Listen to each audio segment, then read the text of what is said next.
As riots shook cities across the United States in 2020, then Senator Kamala Harris authored a little-known blog post urging the public to help demonstrators by donating to a bail fund that freed violent criminals.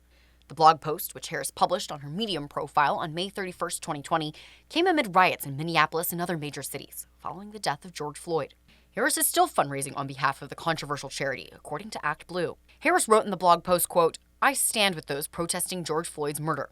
She then asked people to make a contribution to the Minnesota Freedom Fund, an organization working on the ground in Minnesota to post bail for arrested protesters. Harris, who added she stood in solidarity with demonstrators, wrote at the time, "The protesters on the front lines need our help." Harris, in June 2020, famously posted a tweet asking people to chip into the Freedom Fund. Since then, the bail fund has freed George Howard, who pleaded guilty to second-degree murder for shooting and killing a man in 2020 in Minneapolis. Sean Tillman of St. Paul, who was sentenced to life in prison this year for first and second-degree murder.